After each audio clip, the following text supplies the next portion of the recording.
Hello, and welcome to Kill Count. Today we're looking at someone who speaks German as a second language. Someone who has a PhD in economics. He had two siblings die as infants. He was a member of the KGB. He amended his country's constitution to stay in power. He grew up in poverty. And he has an adoration for the hit band The Beatles. We're looking at Vladimir Putin.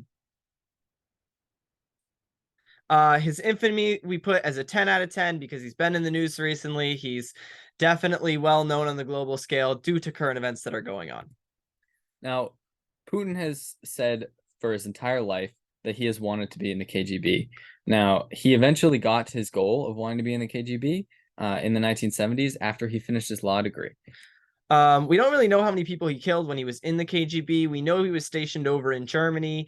He was doing international affairs stuff during the Cold War. Likely he was responsible for more than one. We gave him about 200, and I think that is a conservative estimate for things that he might have been involved in during his time in the KGB. Now, Putin rose to power by rising through the ranks of the KGB and then joining into politics. After he joined into politics, he was appointed the acting president in 1999 and has since served as president or in similar roles ever since. He also was the prime minister as his other role. And often his critics will wind up dead. Anyone who is outspoken against him. Here are just some examples that I could find in a quick 5-minute Google search. I really didn't even look that in depth for them, and they just were there.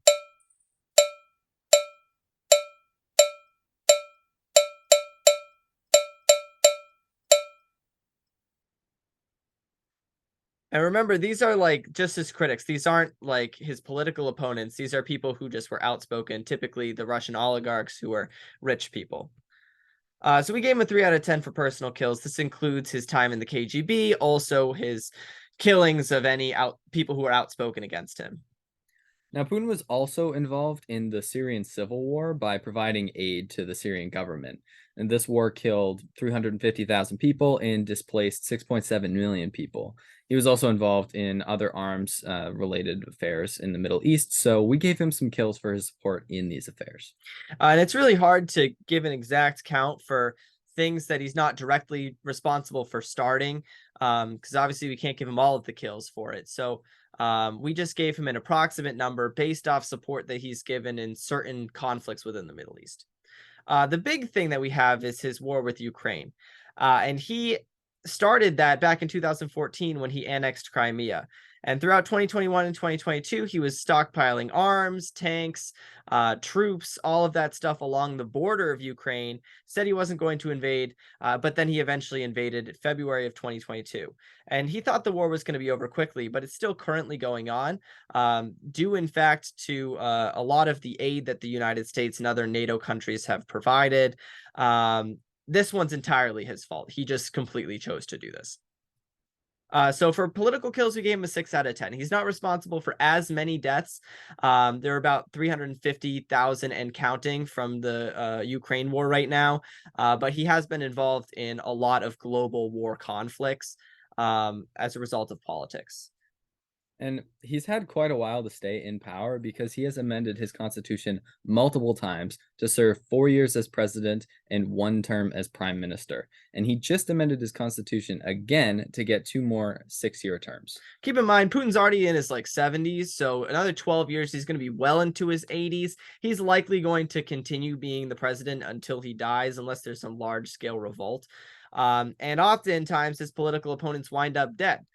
So even though these are quote unquote fair and free elections, anyone who chooses to run against Putin might just not wake up the next day.